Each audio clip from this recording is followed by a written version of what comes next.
Dumas police સરાહનીય કામગીરી સુરતના ઉધના વિષ્ણુનગરમાં રહેતા દિવ્યાંગ બાળકને પરિવાર સાથે પુનઃ મિલન કરાવ્યું। આપ જોઈ રહ્યા છો ગુજરાતની સૌથી પહેલા ખબર આપતી Surat express news channel director Rajesh મંગલેની સાથે।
ડુમસ પહોંચેલો છે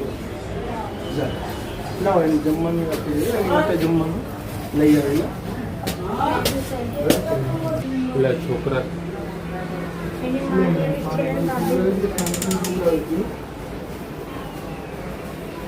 આવી ગયો ને તમારો છોકરો ડુમસ આવી ગયો છે। અત્યારે ડુમસ થી અમે લઈ આવ્યા।